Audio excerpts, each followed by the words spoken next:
we all have a phone. Everybody has a phone, and plus the cameras of all the businesses. Plus, we had this debate with the city 10 years ago.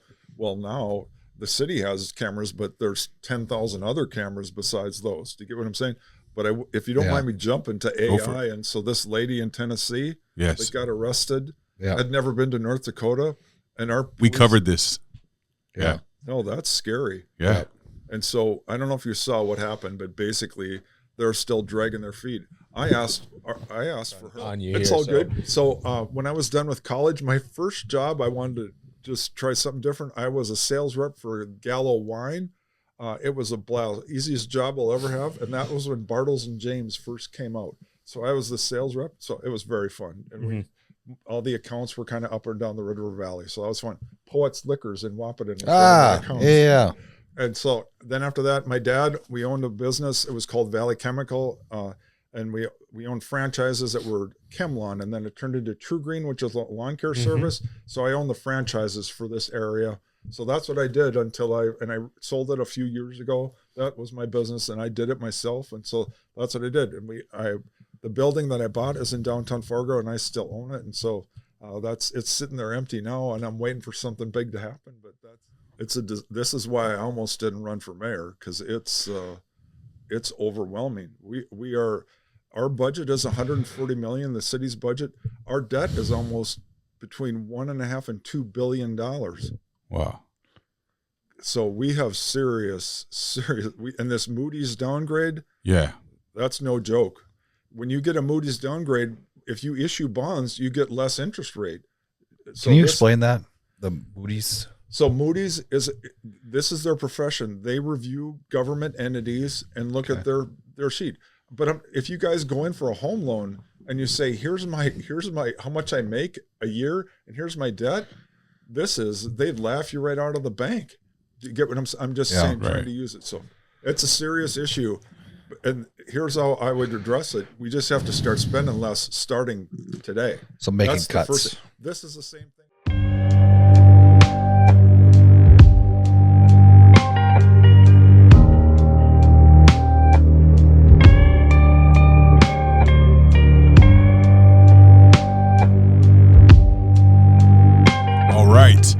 Welcome back to another episode of Ill Eagle Culture Brands Red Tape Talk. I'm your host, John Ostos, a.k.a. Ill Eagle CEO, and I'm here with my two counterparts, Dion, Two Cup Larry, and Cody, Big Meat Mauk.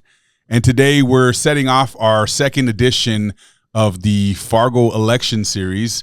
Last week we had Michelle Turnberg on the podcast with us. This week we have Dave Piepkorn. Dave, welcome to the show. Thanks for having me on. Yeah, our pleasure, man. So we've been talking a little bit before we got started here, just kind of getting to know each other. Good conversations going on right now. Let's jump in a little bit to some more heavy stuff and really kind of talk about what we're here to do, which is you're running for mayor of Fargo, North Dakota right now.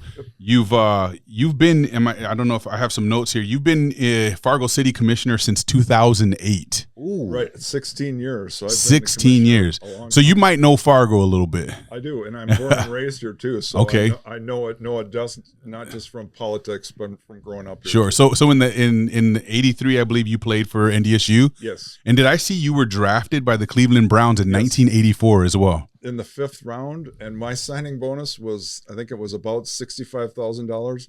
That's the most wealthy I've ever felt in my life. I bet. Straight out of college and everything, huh? Yeah. So anyway, no, it was a great experience. And playing at NDSU, that was when we were Division II, and so it was a different level. But we had good teams back then. Yeah. Lots of good players, and so it was a blast. And so wait, so what happened with the Browns then? So I played.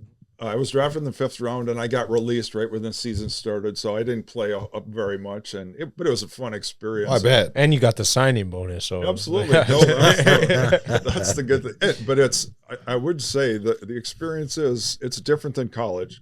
NDSU was way more fun because you have 4 years and you kind of grow up with guys. You come in as freshmen and you don't know anything about anything, whereas in the NFL, if you're staying, someone else is going. Yeah. It's a business, and do you get what I'm saying? It's just that, and that's just the way it is. It was a fun experience, but I'm just saying NDSU was more like your brothers and you grew up together, whereas in the NFL, you're there for business, and when you walk in the room, everyone's like, okay, so if he's staying, one of us is leaving. Yeah. So it's just there's competition within. Absolutely. And there is competition in college too, but it's just it's business, and then nowadays it's $1 million business. It's a whole different world. Yeah. I do have a question. So this happened to me on Tuesday night, driving back from playing hockey in Moorhead on interstate. It's like 10 p.m. And we've had a comment about this particular topic from Michelle's podcast. Driving back on interstate, it's dark. All of a sudden, out of nowhere, freaking something in the middle of the road. It was somebody's like furniture that was in the middle of the road. Wow, that's scary. I swerve out of the way. I ended up hitting something. Oh man, smoked it. No, No. So bumpers all messed up. I gotta replace my tires, and I'm gonna end up spending probably $800 out of pocket. Insurance is gonna cover the rest. But it got me thinking. When we were talking about your thing with the flock camera, remember she brought up flock cameras? Yep. Well, there's somebody that commented on that video saying that they had a big problem with flock cameras because it's an invasion of privacy, right? But after this incident, I got to thinking, it pisses me off that I am going to end up paying $800 out of pocket when whoever was moving, regardless if it was an accident or not, you were irresponsible not to tie down whatever you were hauling. But I am going to have to pay for it because you screwed up. Whereas if they had these flock cameras, perhaps they could have identified the license plate of the person moving their stuff and end up, making them pay for my $800. But I would say you're required when you're driving with a load, you have to cover it. You're supposed to cover it. You know what I mean? So whoever did that. But I would say this is also cleanup week. So if you've been driving around town, there is it's crazy all this stuff on the and that's probably what it was, I'm sure.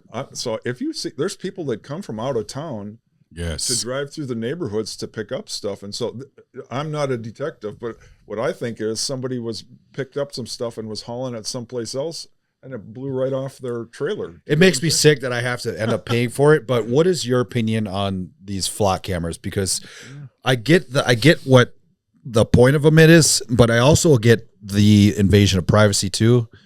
So what is your opinion though? So I don't know if you follow this, but drone cameras are now going to be used with the police on the interstate. So, we've seen them. I think in Maple Grove, they already use them. So to give an example, if you call 911, they send the drone before the police get there. And so they already get your location. And so there's a drone above you way before the police get there. I'm just telling you, that's already happening in Minnesota. And I do believe that we approved $13 million for the city of Fargo, and part of it was for drones. Here's my thing. That does help the police to know what's going on. Yep. But is that legal? That's the question. I'm not certain that it is. I would also say I would be not for that. Not for the drones? Yeah, no way. Okay. See, I'm of the opinion that I feel like I get people's, thoughts on privacy and all the stuff like that. I also understand the safety aspect of it and whatnot. See, in California, we've had cameras at stoplights since I was a teenager already. It was like we've had no privacy. But I feel like in today's age, and we'll get on this topic too, but homeless people, they have cell phones. Everyone has a cell phone. If you own a cell phone, you have zero privacy. It's just a matter of when they need to go and dig it up. Right. And we know that they can. We know that they can go back and dig up something from 10 years ago if you had a phone back then and get what they need. So privacy does not exist. The idea of a camera invading your privacy is just as absurd as saying I own a phone and my privacy is being invaded. It's like, not in real time, but if someone needed to dig something up, they could, I guess, you know what I mean? But I just feel like there is no real privacy anymore anyway. So it's kind of null and void to me. Well, all of us, we all have a phone. Everybody has a phone, and plus the cameras of all the businesses. Plus we had this debate with the city 10 years ago. Well, now the city has cameras, but there's 10,000 other cameras besides those. Do you get what I'm saying? But if you don't mind me jumping to AI, and so this lady in Tennessee, that got arrested, had never been to North Dakota, and we covered this. No, that's scary. Yeah. And so I don't know if you saw what happened, but basically they're still dragging their feet. I asked for her police to be investigated immediately to find out what happened. Yeah. And they're all like, no, we don't need to do that. So BCI is the Bureau of Criminal Investigation is from Bismarck. I asked if they could come here. They said they do not do that. They will not come in and investigate. They'll help another law enforcement, but they will not do it. So now we either have to have the FBI or some other federal, no, our police, we have to. Because you have to know what went on. Yeah, what happened? You can't have that happen. No, there has to be a resolution of sorts, whether we were all wrong and they were right to do what they did, or they're wrong. And we covered that on our podcast a few episodes back. We had Adam Martin of F5 on, because he was someone that they called on to help her out when she got out, because she had really nowhere to go. And so he gave her a ride to Chicago on Christmas. It was the day after Christmas. Yeah. Right. And I just feel like you have drones and you're slow, and you're just looking for crimes. Yeah. So, and that's but it feels like this Angela Lip story. There's a lot more to it. We've talked to a lot of people that are involved. A lot of like we said, we interview a lot of cops. We have a lot of friends that are in the department and stuff. And we're starting to hear now, because when we did the episode, we were very in defense of her and like, wow, like she needs to sue the hell out of somebody. Like this is bad, and AI is just horrible, and I can't believe we relied on AI so heavily and no one did any due diligence behind, getting the warrants and all that stuff. Now we come to find out there's probably a lot more to the story that we just don't know about publicly yet, and that the FBI is actively involved in investigating and stuff too. So it's hard to say, but when that's another part of the problem is like, are we entitled to the full truth before they come to resolution? And if so, who's supposed to give that to us? Because it doesn't seem like we get much information if we're entitled. But I wouldn't even say we're necessarily entitled to know without them having finished their investigation either. So it's tough. I don't know. What are your thoughts? I think we should know the truth right away. Okay. There is no reason that I can think of that people want to have us not know the truth. Right. I run into that a lot. Actually, this just happened where we had these 4 employees from the communications department. I don't know if you follow this. This is today. They're now suing the city for discrimination. They resigned, and I didn't. So this happened today. The city didn't have any comment. The citizens should know that. Yeah. Don't you think? Yes. Today, right now. Yeah. So there was anyway. So this has been happening a lot, and I'm a city commissioner. And we're not knowing what's going on. So you're telling me that, okay, there was 4 employees, they resigned. Yes. They resigned. Yes. But now they're suing the city saying discrimination, that they were fired? Yes. No, they're suing us for discrimination. So they quit because of discrimination. Oh, gotcha. Yeah. But we didn't know anything about this, and the public should know about this. Okay. It's a big deal. Yeah. So anyway, I guess, I don't know if this makes sense, but it's there's things like that going on where it's like, no, man, this is. Well, that's where you run into an issue, because if they were to go to the media, like one of our media outlets that wants to spin a story, then it becomes a problem, because just like anything else in the media, people get a hold of it and they come up with their own opinions. Yeah. No, I agree, but can I just say, no, these are city employees, and the public, we employ them. Right. No, we should know what this is. What's the story? Yeah. Right or wrong. It's like no, we should know. Right. How it all unfolds, that's another question, but it's like we should know what's going on instead of saying, oh, nobody needs to know about this yet. Right. That makes me nervous. We let her go. Don't worry about it. That? Yeah. So anyway. It is weird. I agree. Yeah. I think that, like, especially in that case where they just were like, yep, now she's free and don't worry about it. That's the end of that. They leave it open for us to create our own. Yeah, for sure. For sure they And do. the most scary thing is it could happen to any of us. Yeah. That's scary that a police could come in and arrest you and take you away, and 6 months later. So this is something that I had a conversation with one of the detectives that is employed by the police department, and I asked him, like, what's going on with this, because this is obviously like concerning, because it obviously could have happened to anybody, and he divulged some stuff that made me question, like, okay, I perhaps jumped the gun a little bit too fast. But I guess to me, if you're telling the truth, get it out there. And that's the thing. That's the thing. Okay, if you're just 100%. I say, well, why didn't the chief come out and give us a press conference and say that's a whole nother No, I get it. And I asked him that too. And he's like, well, that's a whole nother you know exactly why, you know. So can I just tell you the having him leave, he was devastating to our police department. Yeah. Our top 25% of leadership are gone. They all found other jobs. No. And so it's like we were talking about sports teams. They've lost the culture, and it's going to take us years. Your veterans, if you lose all of them, you don't just snap your fingers and get that back. Rebuild. Right?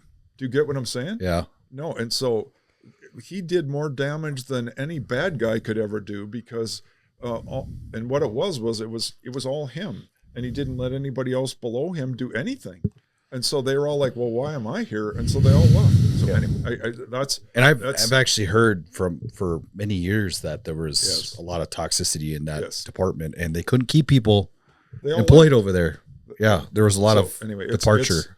I'm just telling you, and obviously the new chief, there'll be a new chief, but that's not the only thing. It's the rebuilding of your leadership.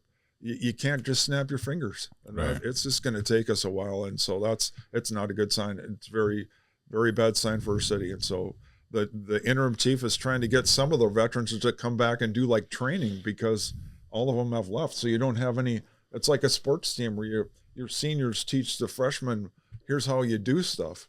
I don't know if that makes sense. So, yeah, it does. I'm sorry for talking. You guys tell me to shut up. Nah, you're online, man. So do you pay much attention to your like local publicity?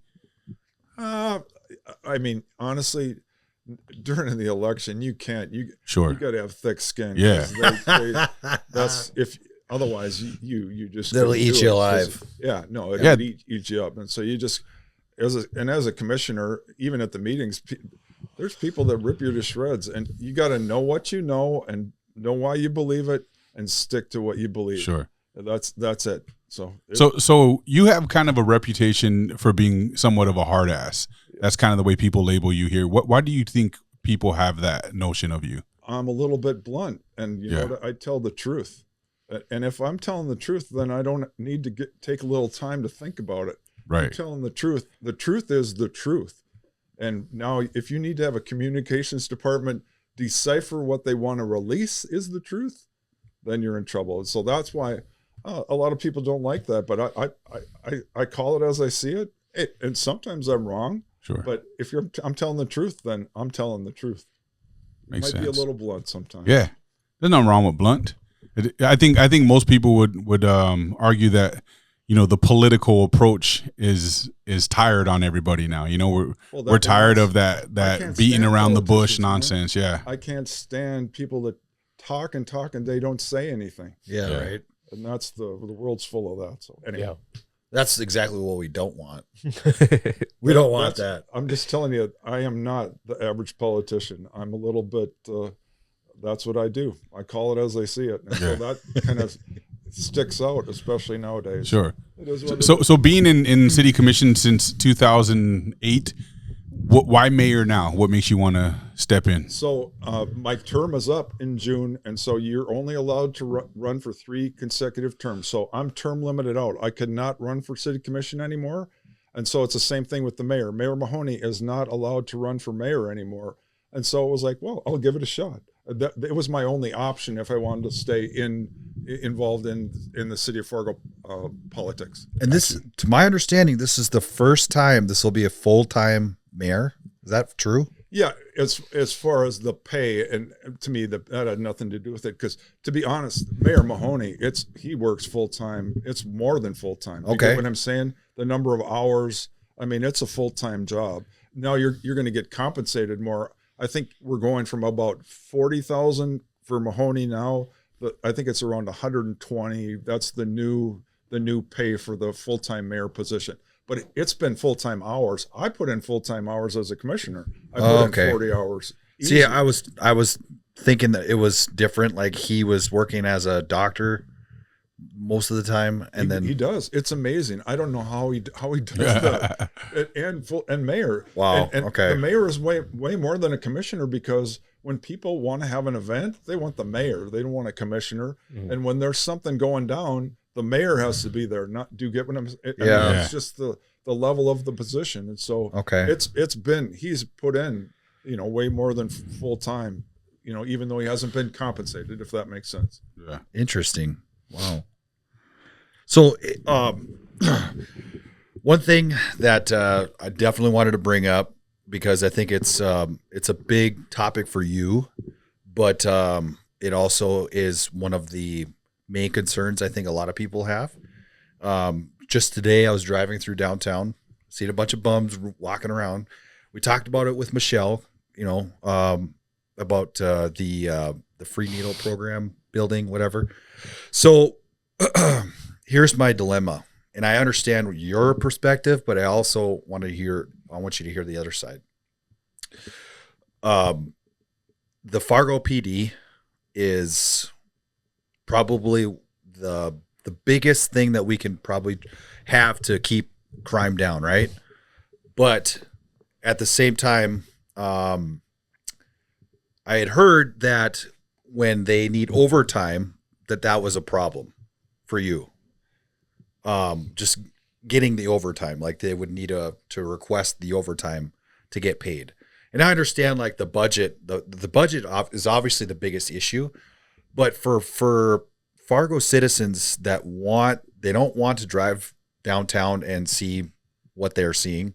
They don't, like, for instance, whenever we have a shooting or a stabbing, people freak the F out. They freak out because it's not supposed to happen in this city.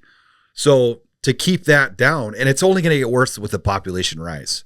So to keep that down, I feel like we need to do whatever we can for the police department to give them what they need as far as, like, budgeting and whatnot. I totally agree, but there's more to it, because you have to make sure that the police are getting funded fully, but you also have to have leadership, the mayor, and you have to have people that aren't soft on crime. And that's the bottom line. We've been soft on crime. That's what it is. And so if you recall, we've had some successes, Michelle Turnberger and myself. We had camping.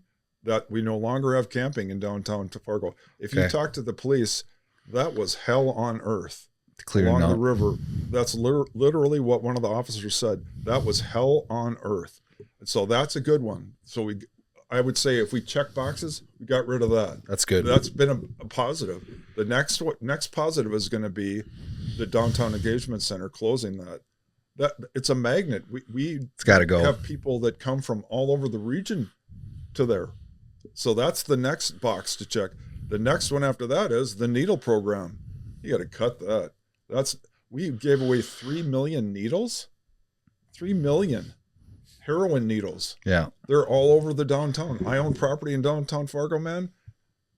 So that's the next to go. So I've met with the interim chief. They have a whole list. There's things that we can do to help the police. Okay. To give you an example, so now if there's an individual with mental health issues, the police have to give them a ride to the mental health place. Okay. If you follow me, and I'm just telling you what the police told me. So they have to give them a ride. The person can leave that place. They can't make them stay there. And so the police are spending time where they should be doing law enforcement, being a taxi company. Yeah. So there's a whole list of things that we're going to do. We have to beef up our laws for vagrancy, for public drunkenness, for loitering, for panhandling.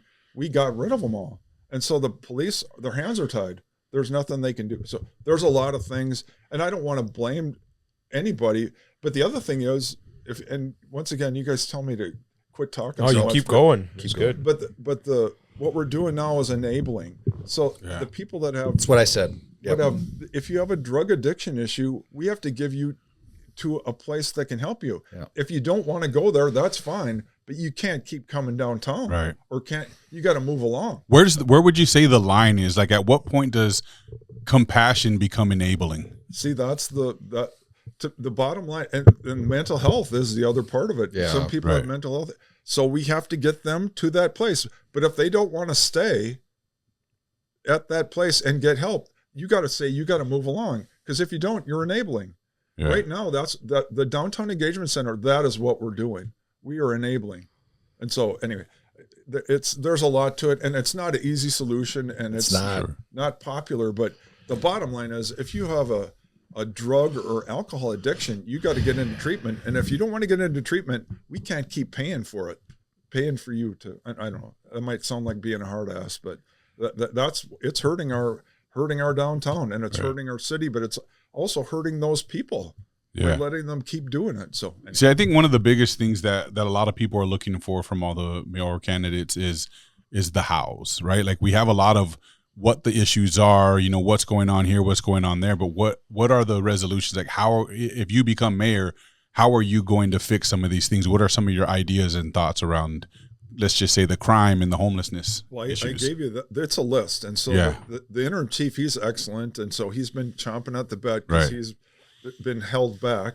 And so he has a list, and some of them are easy to do. Some are going to take some time. Like some of them, the city commission, we have to make new laws. So like for public intoxication and things like that, if that makes sense. So it's gonna. This is the same thing as I was talking about the police. It's going to take us time to restore the police department. It's going to take us time to resolve this problem as well. I'll give you a very challenging one is going to be the Salvation Army. That's a business. They do a great thing, but they can't be in downtown Fargo. As a city, we can't say you need to get out of downtown Fargo. We have to figure out what is the vision and how can we help them. Right. You get what I'm so yeah, and I think that is where we're running into a lot of problems, which is, dude, it's why I don't want to go downtown with my kids. Like, I don't want to bring them downtown. When I drive through downtown, I was like, man, this place, it's so cool. There's so much stuff to see. There's so much stuff to do. But then you see like the people that are there, some of the people that are there, and you just want to avoid it at all costs with your kids. Like, nobody wants to be around that. No, but and if you're absolutely right. Someplace else to eat, or you just go there. Say, I don't want to. I love going 100%. Downtown. There's a couple of places I love going to, but if you get panhandled every time you open the door, you're like, man, I don't want to deal with that. I'll just go someplace where that's not happening. And that all those businesses in downtown Fargo, that's why they're not there anymore.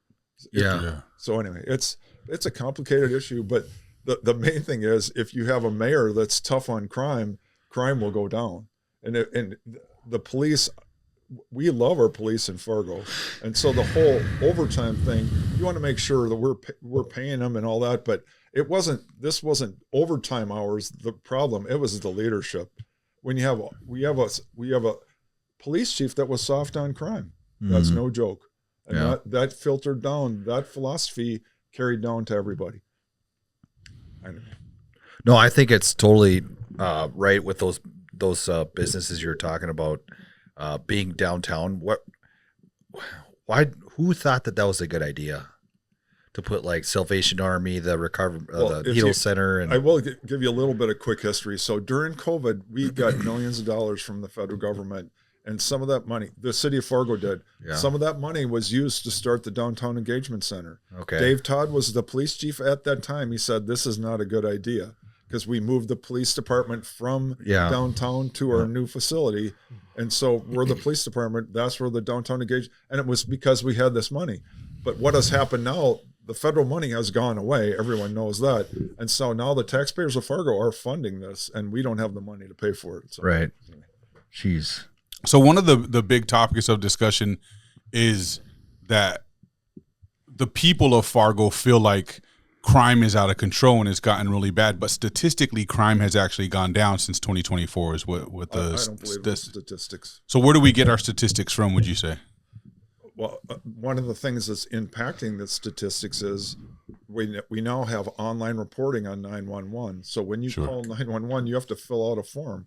Well, that automatically reduces the number of crimes that are reported, because they're like, I don't want to bother that.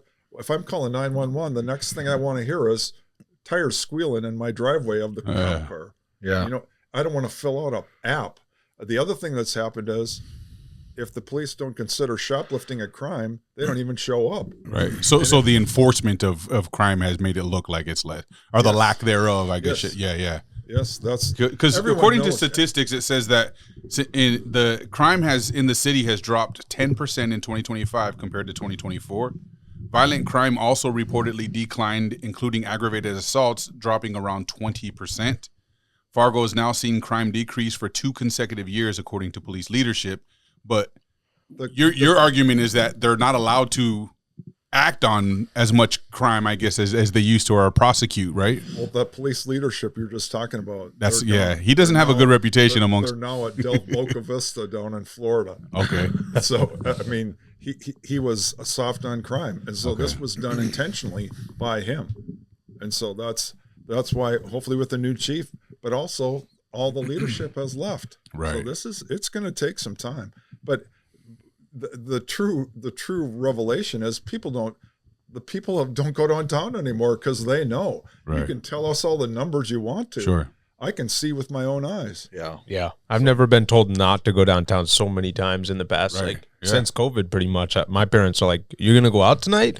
And I say, "Yeah." And they're like, "Where are you going?" And I go not to downtown. So I think it's the visibility of what goes on downtown too. Just because it's not being reported or not making the statistics, people can visually see the chaos that happens downtown all the time. Like the experience you talk about, all the different things, the shootings, we're going viral all the time online now, right here in little old Fargo for crazy crime and people fighting cops, shootings, murders. Like, it's insane the stuff that's happening. So I think visibility is what keeps people aware that the crime rate maybe is still up there and probably significantly higher than it's ever been. I think post 2020 is everything just continued to get worse because they were limiting the ability of the police officers to act on the crime. I would go downtown. I wouldn't see an officer. I would say now I've seen more patrol cars in the last couple of weeks than I've ever seen. I'd go down there and see none. And that was done intentionally by our former chief. You don't blame. We have excellent guys on the street, officers, but they're doing what they're told by their superiors. Mm-hmm. And we had a superior that was not doing a good job. I believe that. I do have a question. So you were around during COVID. It's now in the news cycle right now that there's potentially another pandemic on the way. That being said, even if it is a fake pandemic or whatever it is, great question. How do you? The public went psycho during COVID. They went absolutely bonkers. I was a part of one of the testing sites at Fargo Cast Public Health with the National Guard. So I would always read the comments on Facebook, and it drove me absolutely crazy about how psycho people got. And they hurt the hell out of small business, and they crushed it. They crushed the small businesses. It was. I don't know if you remember that, but so the bars had to close at 10:30. Yeah. Well, who the hell came up with that? Yeah. Like COVID comes out at 10:30. Exactly. I will say that made me very happy because I'm way older than you guys. I could be like, yeah, man, I shut that bar down. Talking really big. Well, it's 10:30. And putting like the directions in the grocery stores and shit, like terrible. Social distancing. Yeah. So not to blow my own horn, I'm not big on that, but you look back at what I did during COVID and I called bullshit on it at the very beginning. And I'm sure you probably caught a lot of hell. Absolutely. The best one is, you got to look this up sometime. Peter Frampton, I was in the national news, and Peter Frampton and me are on the front page of the Forum because he said I was an idiot for calling bullshit on it. Well, who's the idiot now? Yeah. So, but my question is if you're mayor and this thing does become a thing with this hantavirus, you know what we're going to do? Yeah, what are we going to do? Jack shit. You know what else? People aren't going to believe it anymore. You want me to not go to work? You want me to not go to school? See, I feel that way. Like, I know personally, and us guys we're all about that, but the news, the mainstream media gets a hold of these things, and they do that fear-mongering tactic that they did in 2020, and it gets people all in a frenzy, because right now what they're reporting is that coronavirus had like a 10% mortality rate, but this has 40%. Yeah. You know what I mean? And it's like they're making it look worse already, so that the people who are going to be the naysayers will get a little intimidated by the idea that they could potentially die. But you guys aren't. Who's lost more credibility than the legacy media? Right. The next time this happens, people are going to shrug it off. I will guarantee you. Yeah. They're going to say, really? I don't know if you got to look this up, but so this was when Burgum was the governor. He made the Fargo Dome convert the whole thing into they had hospital beds. Yeah. I lost my mind. I called, so I'm on the Dome board and all that. I was like, what, who told you to do this? So anyway. Yeah. I actually didn't know that I knew that. See the picture. We did. I was so pissed off. No, just to scare the crap out of people. Yeah, it was total fear mongering. Oh shit. Yeah. We did. I was at the Dome doing testing out in the parking lot, but I had no idea they had. And it was just a photo op. They made it, set it all up, and they eventually took it all down. But think about it. Isn't that horrible? No, it's seriously, you got to look. And you know what? Dr. Burks went and ripped his ass anyways. So what did that do?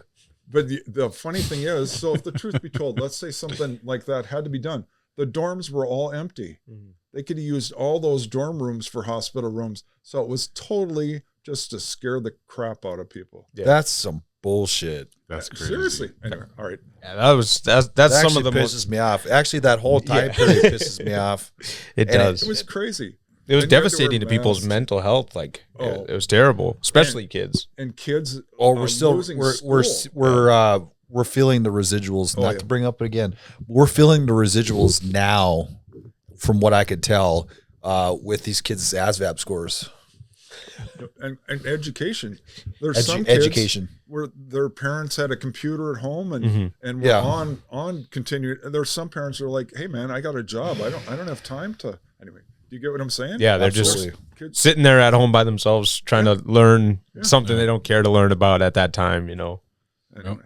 So a lot of people think that city leaders don't really understand what entrepreneurs have to deal with within the city, you know, with stuff that's going on, particularly in downtown.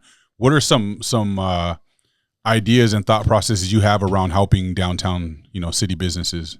Well, the coolest thing is that's me. I am a small business owner. My dad was an entrepreneur. That's me. And so I know. But I would say, you know, we talked about this, you know, law and order downtown, but that's not the only thing. It's the cost of space in downtown Fargo used to be really cheap. It's insane. Now it's expensive. How did it get that way? Well, what happened was the Renaissance zone, and it got to be a cool place to be.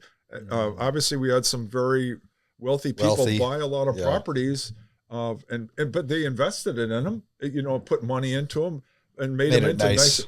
So they used to not be that. Now they're nice buildings, and so you got to pay for it. So, but that's an issue.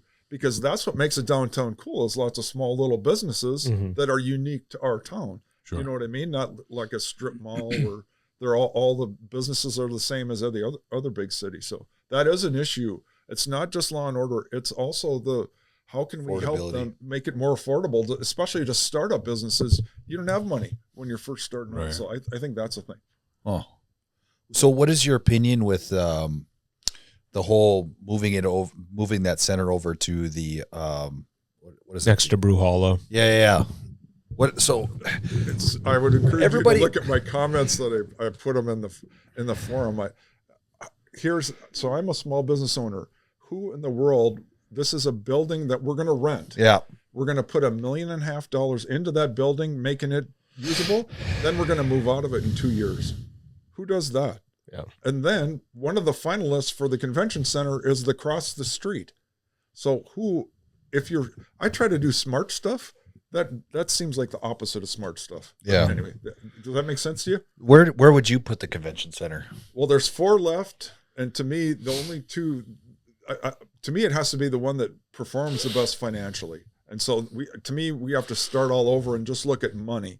Which one is going to make the most money? Because if it loses money, we are paying for the loss, and it's coming right out of the city fund every year. The loss, you can't afford to do that. We already are short on money. Does that make sense? Yeah. So if I had my pick, it would be the one that was the best financially performing. But two of the properties the city owns, the Civic Center and the Fargo Dome. Do you get what I'm saying? We own them. Yeah. So to me, that's the only 2 for sure. Because the Civic Center, it's sitting there empty. Yeah. That's a no. Anyway, so what do you mean by it's sitting there empty? The Civic Center. What do you mean? There's very little going on. There's a few events. They got Crindle Mart there. No, and that's awesome. But I mean, there's just a few things. Yeah. It's not. No, I know what I think. You tell me what's your opinion? What do you think? I don't think it's a good idea to move it over to Brewhalla just because of if you're going to have a convention center, you're going to bring in, I don't know how many people a convention center holds, maybe 400, let's say, whatever. But if those people are coming in, you're going to want them to go and disperse their money, not just at one location. And I think that you brought that up or somebody did. So I do agree with that. I don't think that the Brewhalla one is the right spot for that. So tell me, what do you think? What's your... Yeah, I mean, I don't know what you mean by the Fargo Dome would be an option, but I don't want to make the Fargo Dome a new Fargo Dome and also a convention center. That's my biggest thing. I'm going to disagree with you. Yeah. Because the Fargo Dome, first of all, we own it. Yep. And so it's an asset of the city. The other thing is, if you combine the Fargo Dome, what it is right now, plus 50,000 square feet, plus connected to the basketball stadium, plus connected to a hotel, plus have this entertainment district, that's a lot. So if we did an all-in-one, I'd be okay with that. Okay. I don't want to pay for two separate buildings. Like say we do the convention center somewhere else, and then we also upgrade the Fargo Dome to a new. Yep. Then I would. I got you. You're saying connect it to the shack. I'd be cool with that. All those are connected. Oh, wow! I like that idea actually. Yeah. So anyway, but that's the. But hold on now. So that Fargo Dome though. That thing's been around for a long time. It needs upgrades. So how do we do that? We have $49 million in the bank at the Fargo Dome. I thought that's no joke. No shit. Oh, okay. That's where I got my start, was being on the Fargo Dome. I was on a few of the committees.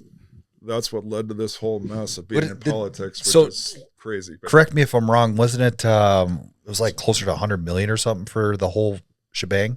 Yeah, no. When it was first built, we got a Ferrari for the price of a Volkswagen when that thing was built. But the other thing they did, they had a tax, and what happened was the funds were more than we needed, so that was put in savings, and it has grown. The tax stopped a long time ago, but so now there's $49 million in the bank.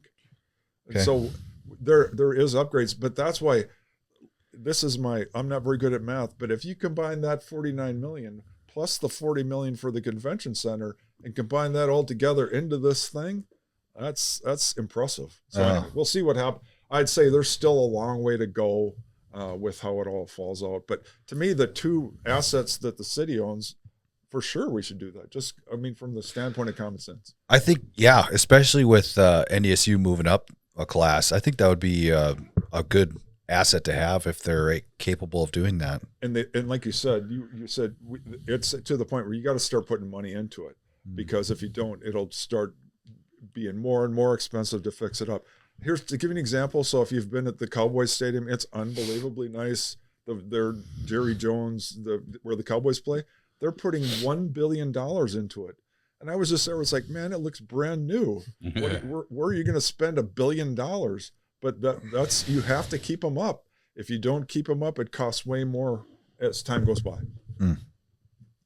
All right. Sorry for talking. No, you're good. No. So with that being said about the money in the bank for the dome, what can you say about the debt that the city is in? This is why I almost didn't run for mayor, because it's overwhelming. Our budget is $140 million. The city's budget, our debt is almost between $1.5 and $2 billion. Wow. So we have serious, and this Moody's downgrade. Yeah. That's no joke. When you get a Moody's downgrade, if you issue bonds, you get less interest rate. So can you explain that? The Moody's? So Moody's this is their profession. They review government entities and look at their sheet. But if you guys go in for a home loan and you say, here's my how much I make a year and here's my debt, they'd laugh you right out of the bank. Do you get what I'm just saying, trying to use it. So it's a serious issue. And here's how I would address it. We just have to start spending less starting today. So making cuts. This is the same thing as the police. It's going to take us years to get this back on track, but you got to at least start by spending less, if that makes sense. Can I just jump in a couple more things? Yeah, go for it. So there's this, I don't know if you've talked about, but there's the same, June 9th is the election, but you also can vote on this 1% sales tax. Yeah. That's $34 million a year, and it will grow every year. You got to vote no for that, man, because this is your only chance to reduce your taxes. Okay. It's a huge deal, because here's what they say. Well, we need that money for infrastructure. Do you know how much money the state of North Dakota has over collected? They have $10 billion in the bank in Bismarck, and it's our tax money, and they're just sitting on it. And so the politicians are going to use it to dole out to help themselves, but it's our money. And that's what we should be using for infrastructure. So they're playing a game by saying, oh, we don't have enough money, we need it. It's there. Sounds like politics. Wait a minute. Politics, man. Yeah. Imagine that. Yeah. Anyways. Okay. So if that is the case, which they have our money, that's our money. Yes. How do we get it? We hold their feet to the fire and say, we want our money. We want our money. And so it's state legislators, they're the ones, and the governor, you got to say. So the state legislators, their election is in the fall, but also then the next session will be in January. We need to start saying, give us back our money and start using it for this. Quit telling us we need money for infrastructure. You're sitting on it. And so that's up to all of us to, they don't like me very well. When I first got elected, they were like, man, when is your term up? Yeah. You're a pain in our side. And so anyway, this is, I don't know if you follow me, but this is a big deal. So here's, and I'll give you my spiel and then I'll shut up. No. Keep going. This is what we're here for. So here's my thing. I'm going to cut property taxes. I will reduce property taxes 1 mil. That's legit. I will do that. I will cut. So our utility fees are at 4%. I will reduce that. That affects you whether you're a homeowner or a renter. I will do that. And then if you guys all do this and vote against this, you know who gets to keep all that money? You do, and spend it wherever you want instead of someone else in the government. And so this is your chance. This chance doesn't come along very often where you get to cut your taxes. And if you're waiting for the employees in the city of Fargo or the city hall to cut your taxes, you're going to be waiting a long time. So this is it. This is your chance. What is the measure? What is it? What is it called? Yeah. I'm not sure, but it's basically the sales tax extension. And so in 2028, then it would go for, I think it's another 20 years. Oh, so it's already in place right now. Yes. And if you vote no, then it ends in 2028. Is it like, so every purchase that you make, 1%. Yeah. Okay. And here's the worst part of a sales tax. It penalizes low-income people way more than wealthy people. How's that? Because if a wealthy person gets taxed 1% on something, true, you're right. Not a big deal. Right. If it's 1% for somebody that has low income, that's an ass kicker. Yeah, it's a big chunk. Yeah, that's too bad. It's but I'm just pay attention because this election, it's a big deal. And then also, so it's mayor, but also 2 commissioners. And so if you elect 2 more fiscal conservatives, which is what I am, then you have a majority, then it will be way different. Life will be way different, where we'll start living under fiscal discipline versus we are spending money like it's somebody else's money. Yeah. And that's what we do. So and what is the commission right now? So we have 3-2, 3 liberals. And for a long time it was 4-1, and I was getting my ass kicked all day. Then Michelle came around. No, that's no joke. No kidding. So it's, but I'm just saying, if you have a majority, then the wheels will totally turn. And so I would encourage people to find out who fiscal conservatives are and vote for them. Whether it's me or not, that's all good. I mean, as long as that they're truly fiscally conservative, because we've heard that before with the presidential, and they've turned out to be not fiscally conservative. And there's a lot of that too. Make sure that you know who. That's what I'm saying. It's like you got to. That's the other thing. Look at their voting record. Don't believe what they say during an election. Right. They'll say whatever they have to say, but look how they vote. If you have somebody who's been in office, you can see what their voting record is. And that you don't even go by don't go by what I say. Look at how I voted for 16 years. Yeah. That's what I would recommend. Yeah. I'm just telling you, man, I'm not a politician. I'm nothing like you've seen before. Yeah. Because they're way different than me, and that's okay. Well, I mean, it's a sigh of relief, though, because we just want people to tell us the truth and good luck with that. Not give us the old silver tongue. But if you listen to our debates, they can talk and talk and talk and say absolutely nothing. But it's so inspirational. And you're just like, man, that sounds beautiful. It does. It's just not the truth. So where specifically would you say that you would cut spending? Oh, give some examples. Okay, here first we'll start with communications department. 4 years ago when COVID started, we had one person. Michelle brought this up. Then we have 15. It went from a budget of $250,000 to over $2 million. Yeah, that's easy. That's going to be an easy one. But but the big thing is, I can go down the whole list. But basically, what you do, and what we're starting to do our budget right now. So if I'm mayor, this isn't going to happen in a year. It's happening next month. And so the other thing you do is each department has a department head. You say, we're cutting, here's your number. You figure out how to get to it. Do you get what I'm saying? Yeah. That's what they get paid to do. Yeah. And so that's part of it too. Hey man, I got a long list of things, but that's part of, you have the departments and you have them figure some out too. So if that makes sense. Yeah. So get people to do their jobs essentially. Absolutely. Yeah. They get paid a lot of money. But our news department is bigger than all the private news departments. 15 people, that's bigger than, and there's no pressure. They don't have to sell ads. They don't have to make a budget. They just keep on. So we have the best cameras. We have the best equipment. It's because you have an unlimited budget. What a wonderful life. But unfortunately, the taxpayers, we're paying for it. So how far will the city limits stretch? Well, so now it's with the diversion. That's it for now. Okay.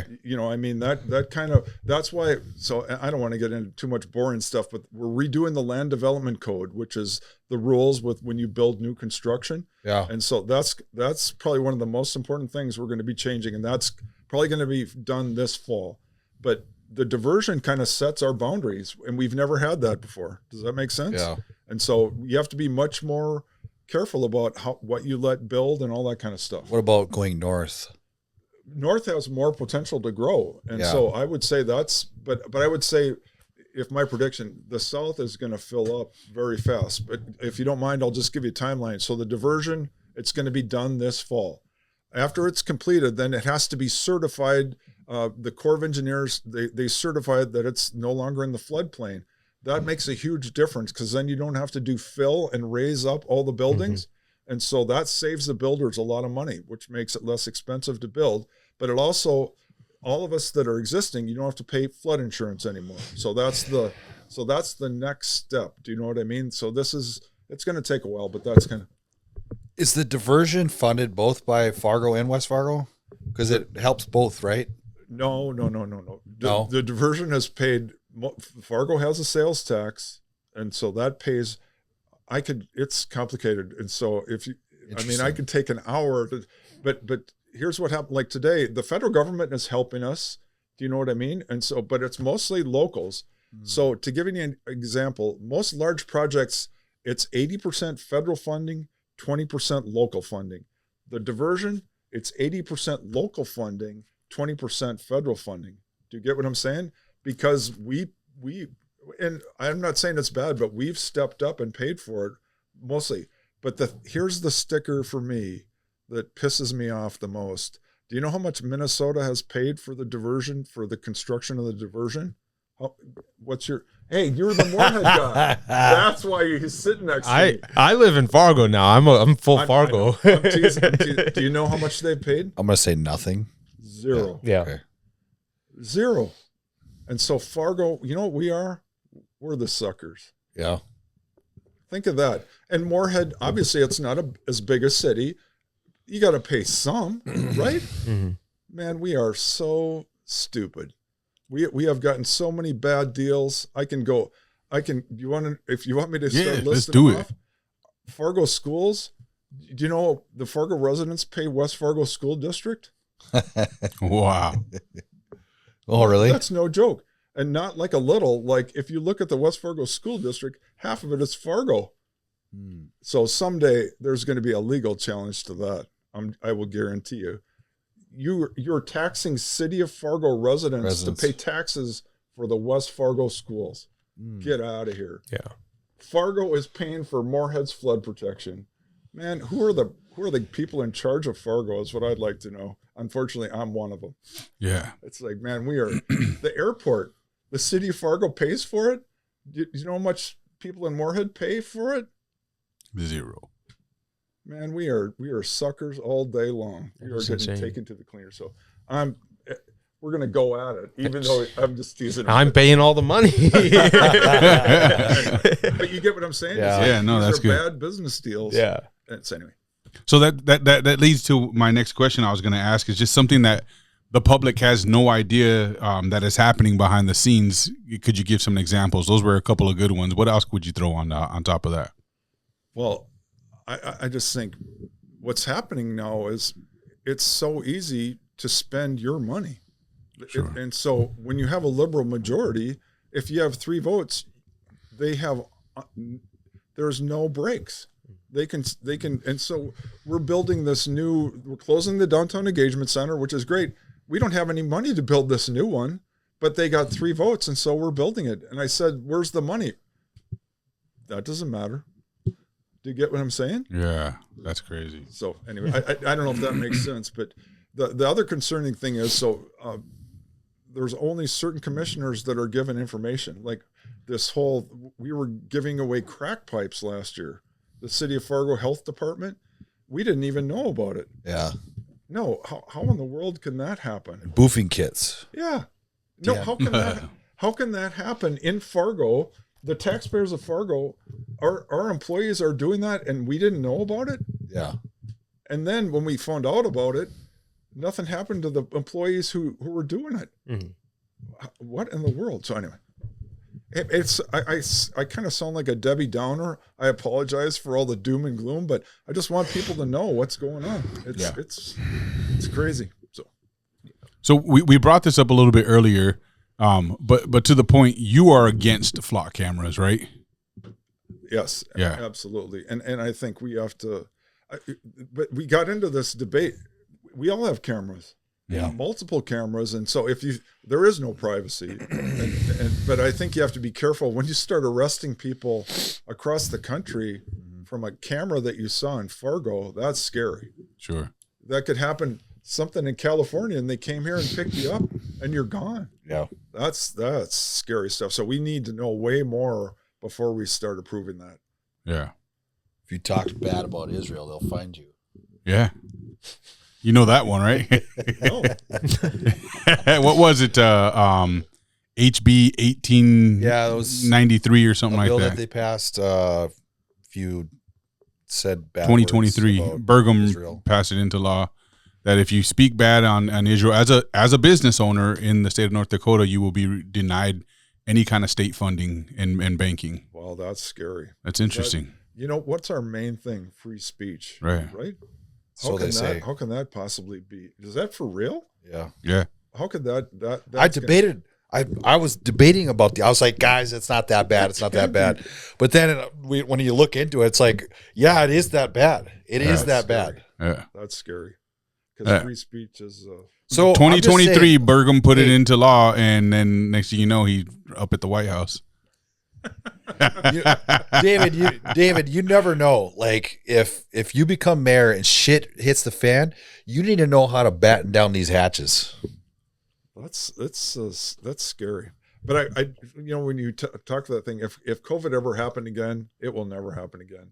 Because people are not. I hope not. People are not going to fall for that. Yeah, I know that the city would have a problem if they tried, because I think people will definitely stand against it. People are not going to buy what you're selling anymore. I would be one of the people not buying what you're selling, because they took us for a long ride there, and it was bad. I own a gym. They shut my gym down, and it was for an illness that attacked your immune system. I mean, what better thing could you be doing than working out, exercising and getting sunlight. And the other thing was Microsoft stayed open, owned by Bill Gates and Burgum. Doug Burgum. Yep. And yet that local hardware store closed, or the health club. Yep.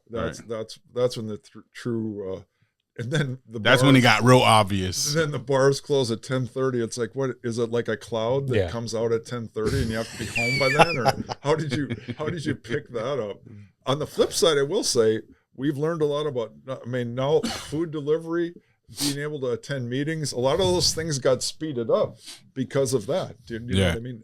Obviously, but I think it made things a little worse too. You know, like, I mean, you see a real lack of workforce out there now. People don't like to have real jobs. Everyone's an entrepreneur all of a sudden, you know what I mean? Even if they're just unemployed, that's the new title. Yeah. So it's like, I think that kind of set the trend for people really doing nothing and not trying anymore. That's because they don't have to. The unintended consequences. Yeah. Well, not only that, but the amount of waste, fraud, and abuse that we saw from that. Like, they were handing out billions of dollars to people that were just either pocketing it or just buying shit, No, they gave us all a check for $600 or whatever. Do you remember that? Yeah. What the hell? I don't know about you. That saved my small business. Yeah. No, but like the average person, can I tell you what I did? Yeah. It was like you add it up and go, well, how many of you put that away in savings? Nobody did. No. They just, okay, what can I buy for? They gave it back to Amazon. Everybody, I know they put it into their house, which I was like, all right, cool. I mean, because I work in the construction trade, so it's like, But so I'll tell you, so the city of Fargo, we didn't get $600, we got millions. And so instead of saying, we should put this away, or what do you think we did? Spend it. Engagement center, added a whole bunch of employees, and it's like, but then when the money goes away, just like me and you, I wish I could tell you I still have that money in the bank. No, man, it's long gone. And so it's the same thing. Yeah. It's human nature. Couldn't even tell you what I spent that money on. I'll probably spend it on repairing my car. So. Yeah, right now it's been in the bank. What's your opinion on these AI data centers that are being implemented? That's so if you followed it in Fargo, they're building one. Just north in Harwood. Yeah, and we went and visited the one. The most revealing thing was they were in a big rush to have this approved in the city of Fargo. I don't know if you followed that. Yeah, you need to. And now, if you've paid attention, they're considering a moratorium on data centers. It's because there's unintended consequences. So I was trying to negotiate a good deal with us. I said, well, this is going to raise all of our utility fees. Mm-hmm. And they were like, oh, no, that's not going to happen. I said, well, are you willing to sign a guarantee? What will you sign to say that? Nice. They're like, oh, no, we don't want to do that, because I will guarantee you that's what's going to happen. The amount of water that those things use is crazy, and the noise. So we went to the one in Ellendale, and if you haven't ever gone, I've been there. It's loud. Wow. And so this is going to be, but on the flip side, here's the temptation. It's millions of dollars in tax revenue for the city. Millions and millions. The utility fees, the sales taxes. Do you know what I mean? It's a temptation as a government official to say, have them, and they have lots and lots of money. And so, do you get what I'm saying? Yeah. So, to me, I would pump the brakes. And anyway, there's a lot. So, is that one in Harwood for sure? They've started the construction on one building. There's a whole bunch more intended, and I think we just got to proceed. Is it in Harwood? Or yes, it's in Harwood. It's right on the border with our border between. I've been seeing a lot of videos lately of people living next to those things, and that their water is screwed. Well, and I'm just telling you, the noise is no joke. And you should, if you ever get a chance, Ellendale is south of Jamestown, to go there in person. You got to see it. It's unbelievable. It's like, like you see utilities like an Excel thing. It's like that for miles. Really? That's crazy. We'll see what happens. We'll see what happens. Well, what a way to get out of town while being in town. No, it's you. And so it's in Harwood, and most people live in Harwood because it's a quiet little farm. Yeah, exactly. Right. And now those days are over. I'd be so frustrated. That's the same thing with the people that I've talked to, because I'm going to people's homes and stuff and talking to people in Horace, and they're like, I bought this place 15 years ago, 20 years ago, and it was just so quiet and nice. And I said, how do you feel about all these people moving in and all this construction? They're like, sucks, but what can you do? It brings more money to Horace. So I'm telling you, that's the biggest temptation for politicians. Yep. More tax revenue. because then it's just more money to spend. Yep. So. Yeah, that's unfortunate. So what kind of what would you like to bring into Fargo to make it more of a touristy or more people that want to live here? Well, I mean, our downtown, it's just ripe. I mean, once we get it law and order and bring it to have more small businesses downtown, it's the coolest. We have all those original buildings. It's ready to go, but it's just, you got to get people. It has to be safe so people can come back. But I do think the issue about small businesses, to have it be an incubator, because it's when you first start out, you don't have any money for rent, and now the rent is pretty expensive. So that's the one thing. But I mean, we have a great town, and we have all the pieces, but we just got to change the way we're doing stuff. I don't know if that makes sense. What was the deal with the?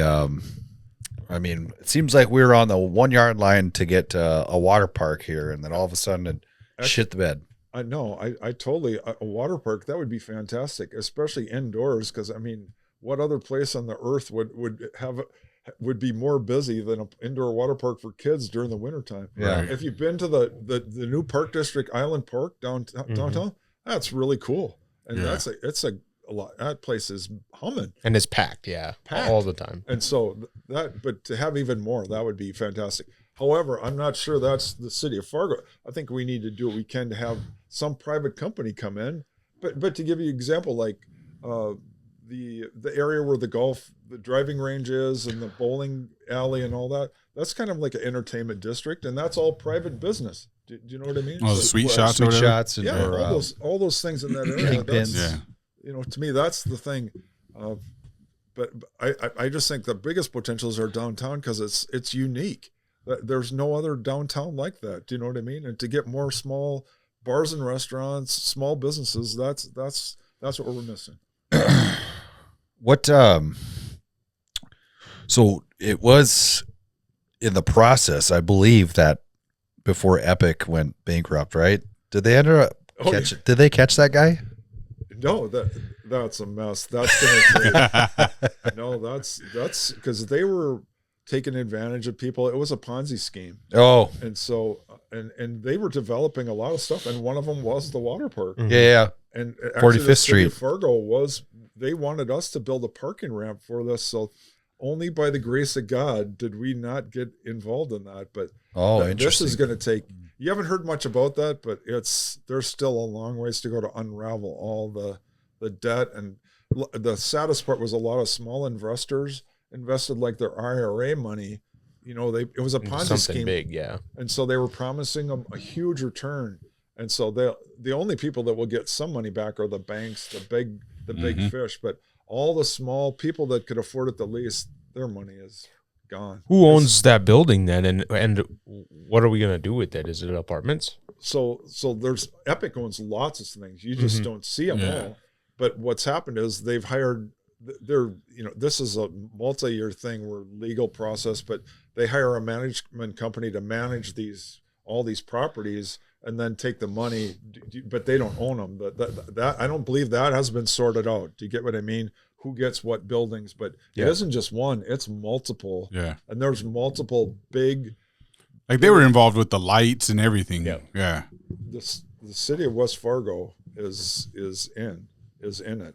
Really? Oh, really? Yes. And so you don't hear much about that. But like I said, this is no joke. So one of my friends got screwed over by Epic a long time ago. So he's had a burr in his saddle. So he calls me and he goes, "Korn, Epic missed their payroll today." And so that's a sign that if your employees aren't getting paid the next day, you know about it. And so the first thing I did was I called Jim Gilmore. He's in charge of all of our incentives and whatever the city has. I go, "Jim, you got to check and see, what do we have on, what's the maximum exposure for Epic for the city of Fargo?" Because I was like, "Oh, please." And he goes, "It wasn't very much. It was just a couple of Renaissance Zone projects, which is just a couple of years." So I was thankful, but I'm just, I hesitate. I don't want to throw them under the bus, but West Fargo is in deep. There's a lot of things there. And so I wish them the best of luck. But the thing I feel the worst about is they were preying on people with 401ks, like somebody who passed away and it's their widow, And she put the money in that, and they will never get their money back. That's sad. That's crazy. What is that new science building being built? The Science Museum. I can't answer that. And they have people that are doing it. If I could, can I give you my long range dream vision? Yeah. So where the Civic Center is, I would love to have a performing arts center there, where we have a home for the symphony and things like that.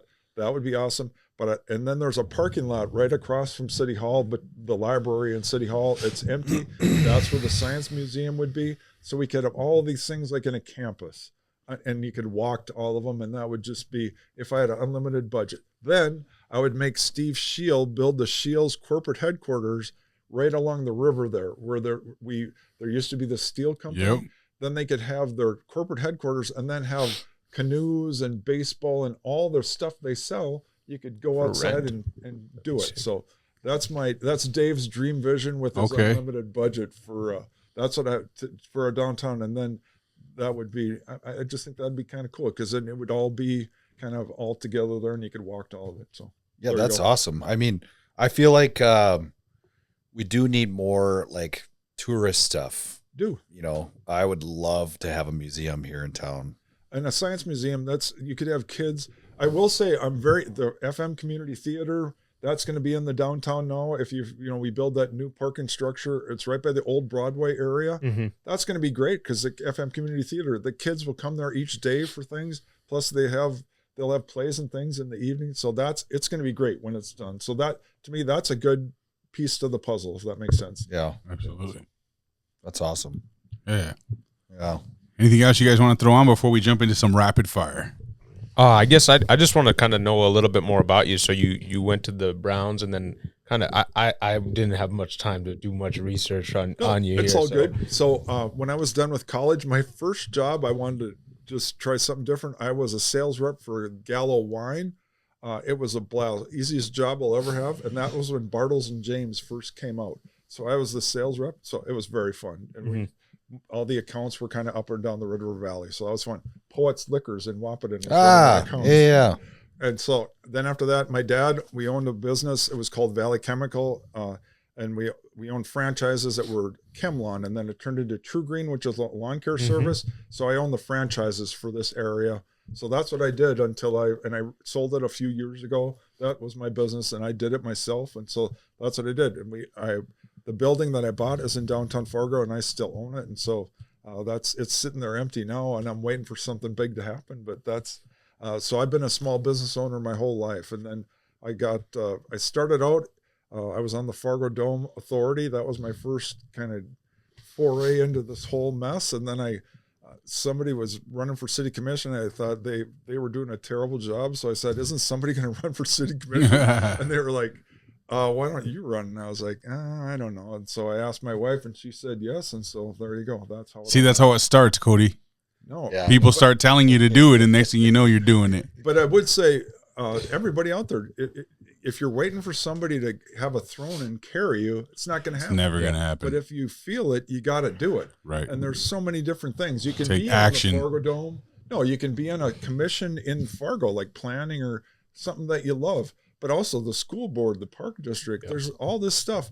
And I'm just telling you, if you don't do it, some bad person is. And so that's why, and it's public service.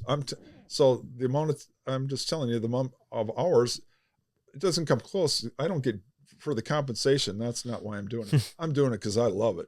Yeah. And I do love it. And I would do it for free, but I'm a public servant, and that's what you do. And so and you learn so much. And you get to help your hometown get better. So what's better than that? So that's my thumbnail summary. Nice. Do you have family, kids, things like that? I have 2 boys, and they're awesome. So my oldest son, they both live in Fargo. My oldest son works at TNT Fitness, and he's in charge of the special needs. They do physical fitness for people with special needs. My youngest son has special needs. He lives with us. He's in a wheelchair. He doesn't walk or talk, and he goes to the VTC Vocational Training Center every day. It's an awesome place. I'm on the board there, and it's for people, and that's why we're a big enough area to have a place for people that have challenges and get out and do stuff. And so it's an awesome place. And so if you're ever feeling bad, you go there, and you just feel love. I mean, everybody loves it, and you just get hugs, and it's the coolest thing ever. So if you ever get a chance to go and see it, it's a great place. All right, and my wife, so she's way better than me. So she's got her master's degree, and she's it's kind of funny. She's my campaign manager. Obviously, she also tones me down. Because when we get the city minutes at the beginning of the week, I'm like losing my mind. She goes, "You need to tone this down." And so people might think I'm off the handle when I'm at city commission meetings. That's the mild form of me. She's had a couple days to work on me. So nice. That's good stuff. That's awesome. All right, let's jump into some rapid fire here. I'm going to give you a nice list of questions. You fire off with yes or no or short answers. And then at the end, if there's anything you want to elaborate on, you can a little more. Cool. So some of these are fun. Some of these are just pulled out of a hat here. So let's start off with the biggest problem in Fargo right now. It's our soft on crime leadership and financial irresponsibility. It's kicking our ass. Okay. And what would you say is the most overrated Fargo project? The most overrated? That's a tough one. I would say, I'm going to flip it. The thing I'm the most proud of, our police department. We bought Border State's building, and so it costs about half as much as if we would have built a police station all by ourselves. And so it was money well spent. Sorry about that, but that's what politicians do. They flip. Yeah, that's right. All right. What's the most underrated thing about Fargo? I think people don't realize our demographics. We're way younger than the national average. And our education is way higher than the national average. If you live here all your lives, you don't realize that. And like we talked about, I don't know if we were on the air or not, the public education system in Fargo is top notch. And so we get the quality of a private education like in LA, and everyone gets it in our public school system, if that makes sense. Yeah, good. All right, some of these let's just to be clear on them, downtown safe or unsafe? It's unsafe. Okay. Raise taxes or cut spending? Oh, man. These are easy. Cut spending. We're going to start on Monday. Excellent. More police or more social programs? We need more police. Who would you say is the best Fargo mayor ever? Herschel Lashkowitz. He was from 1954 to 74, and he was awesome. And I was a little kid. There in the meetings, he would say, "Arrest that man," to the other commissioners. He would tell the police, and then they would take a break and have a drink during the commission. Oh, that's awesome. So he's my favorite. Nice. All right. What is the most misunderstood issue in Fargo? Oh, man. I think people think that scold us and that we're not spending enough. And it's like, we are way overly generous. We are being taken advantage of. Yeah. All right. And one thing Fargo residents would be shocked to know. Would be shocked to know. I think you'd be shocked to know how much we're paying for other people's stuff and we're not getting paid for it. It's like when you have a bunch of friends and you go out for lunch and you pay, but then that happens every time. And after a while, you're like, man, you are a dumbass. State's hoarding our tax dollars. Yeah. It's serious. So we're carrying West Fargo and Moorhead. So here's an example. The health department, it's the Fargo Health Department, but West Fargo, it's theirs too. Do you know how much they pay? Zero. You're good at this. See, it's this. Lucky you, huh, Cody? Yeah, dude. We're being taken advantage of. Do you get what I'm saying? And so we've had leadership that you can't do that. You have to start cutting the deal where we benefit, not everyone else. But to give you an example, for the homeless care, no other city has homeless in their city budget except Fargo. But we are the regional provider. And so other counties send them to us, but the taxpayers of Fargo are the only ones paying. Yep. Yeah. That's not fair. Even the people that work at the Downtown Engagement Center know that's not fair. So anyway, you get what I'm saying. Yeah. All right. So what's one thing you think that Fargo leadership gets completely wrong right now? I'm sure there's a list. These are way too short a question. The main thing is we are broke.